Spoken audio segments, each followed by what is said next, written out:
Magandang umaga sa ating lahat.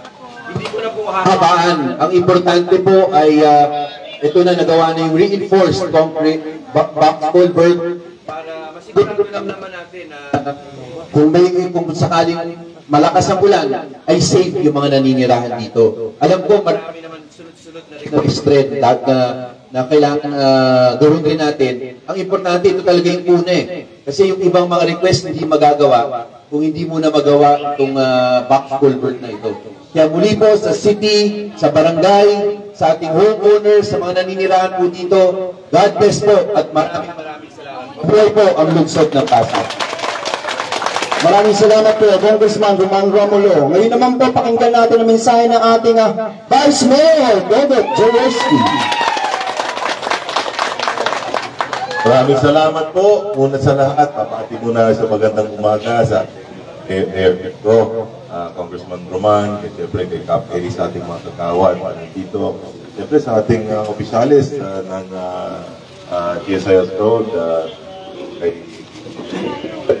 at sa ating pong lahat, sa mapagpalang umaga. Napakaswerte nga po natin dahil meron po tayong tamang-tama yung box culvert natin na improvement. Natapos tama-tama tag-ulan. Tuloy-tuloy po ang improvements natin, hindi lang po dito sa ating sa Barangay Rosario, pero sa lahat ng kanto ng lungsod Pasig. So, basta bukas po ang aming tanggapan para dun sa mga napupunan ninyo na pwede pa natin pagandahin. Dito lang po kami para sa inyo. Hindi ko na rin po pahabaan at para matuloy na natin yung ating blessing kasi nandiyan na rin si Father Adam. Good morning, Father Adam. Okay, muli po sa mapapalang umaga. Maraming salamat, Vice Mayor Dodot Jaworski. At siyempre, hindi natin patatagalin ang mensahe ng ating tulong lungsod, Mayor Vico Soto. Magandang umaga sa ating lahat. Mga nasa likod, parang sasaya po ninyo. Sa ating mga opisyal, mga umaga din po. Lahat po ng mga residente natin, ating congressman, vice mayor, kapitan, mga kagawad. Batiin ko na rin ang city band natin. Maestro, sabi sa akin, alas 6 ng umaga, nandito na daw kayo. Baka naman kayong gumising sa kanila. At ang aga niya dumating. Maraming salamat. Nagiging mas makulay ang ating inauguration dahil sa inyo. Parang naman natin ang Pasig City Band natin. Alam naman po natin kung bakit tayo nandito kasi ayun naman yung taga rito. Nakita nyo naman na ginagawa yung project. Humigit kumulang 200 meters din po ito. Yung box culvert natin. Reinforced concrete box culvert po natin na at po natin makakatulong po sa inyo dahil kung matatandaan po ninyo, hindi ko na matandaan yung eksaktong petsa nung bumisita po kami dito para sa Oplan Kaayusan nung nakaraan. Natatandaan po ba ninyo? Nung nag-Oplan Kaayusan po kami dito, bukod sa mga maliliit na ginawa, kasi sa okay, kung ano yung mga kayang gawin sa araw na yun mismo o sa linggong yun mismo, ay ginagawa na po. Pero syempre, may mga ibang bagay na kailangan talagang i-project. Kailangan pagplanuhan, babudgetan, i-implement natin. At yung isa po sa binulong ninyo sa akin nung nandito po ako nung panahon na yun, ay yung sa drainage nga po natin. Kaya pinagawa natin ang plano. Ito po yung nakita na dapat gawin. Dapat mag-box culvert tayo dito para dire-diretso po ang tubig. Ano ba nangyayari dyan? Nakakahalata na kanina ka pa binutukan nung katabi mo. Ate, nananakit ka na. Kaya ito pong project na ito, siyempre, pinaalala din ito sa akin ni Cap at ng inyong mga barangay officials. Pero ito talaga ay nagbunga mula dun sa binulong nyo sa akin nung nandito po ako nung nakaraan. Kaya sana makatulong, na-testing nyo na po ba? Medyo malakas. Nakatulong naman kahit pa paano. Maayos naman to. Kaya Pero sana wag muna umulan ng malakas, ano? Yun po, hirap pag umulan ng malakas. Pero ito po, sana makatulong. At ito naman po yung ginagawa natin sa, hindi lang sa Rosario, kundi sa lahat ng 30 barangays po natin. Katunayan, sa susunod ng mga buwan, talagang sunod-sunod pa po yung mga inauguration natin at sunod-sunod pa rin po yung mga pinaplano natin para pagandahin ang ating lungsod. Yung mga small hanggang medium projects natin na ni-request ng mga HOA, ng ating mga barangay, by early to mid next year, halos lahat po ay nagawa na po natin. Ano? Kaya yan po ay sa pakikipagtulungan natin lahat, ng barangay, ng city government, ng ating congressman at ng mga HOA, ng mga residente po natin. Kaya tuloy-tuloy lang po tayo para sa ikagaganda ng ating lungsod. Maraming salamat. Di ko na masyadong hahabaan pa.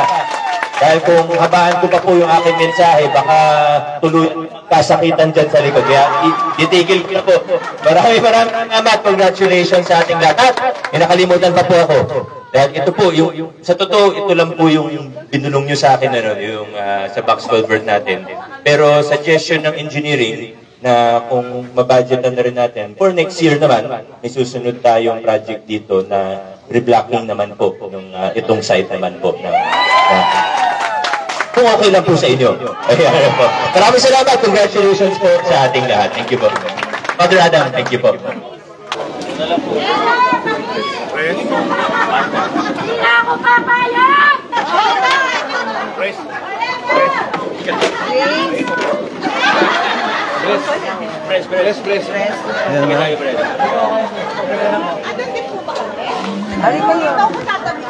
Ayan mga kaibigan, nandito nga tayo ngayon sa GSIS Road kung saan nagkaroon ng inauguration dito sa lugar na ito. No?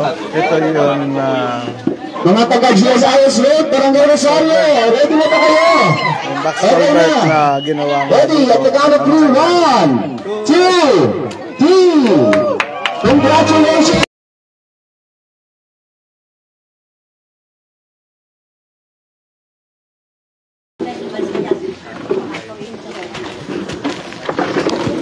Mga kaibigan, ayan, at babasbasan ng banal na tubig ni Father Adam itong box culvert na ngayon nga ay nagkaroon ng inauguration dito.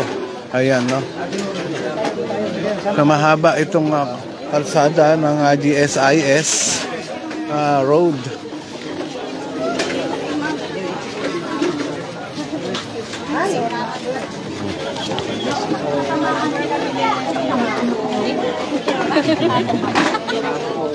Po ang mga taga GSIS Road homeowners na kung saan ay yun pong request nila ay napatupad na po.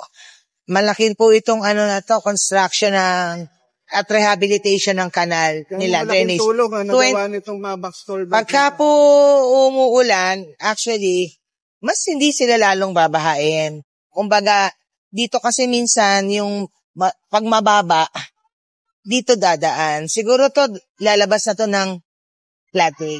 Kaya maraming salamat po sa City Government of Pasig, sa pamumuno po ng ating Mayor Vico Soto, kay Vice Dodo Chowerski, kay Congressman at lahat po ng City Council.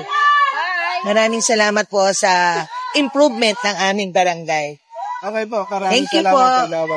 Ayan, nakausap nga natin si Gagawad Annalyn. Si Mayor Vico Soto.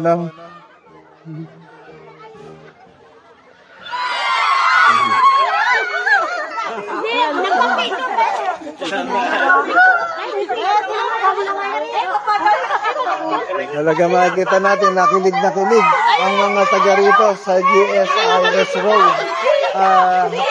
Nandun natin si Mayor Vico Soto dito. Ay, grabe ka. Grabe si nanay. Salamat po. Grabe talaga. Pijama kami.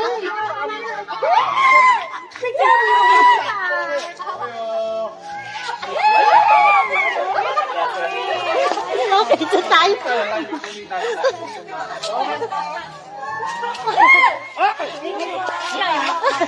Salamat.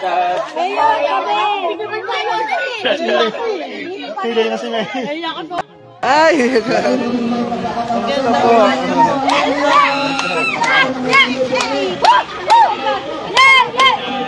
So mga kaibigan, nakita rin natin dito si City Councilor Cory Raimundo, no, na nagpunta rin dito kahit medyo nahihirapan niya, ay talagang gusto niya. Nakikita pa rin yung ginagawang magaganda ng city government. Then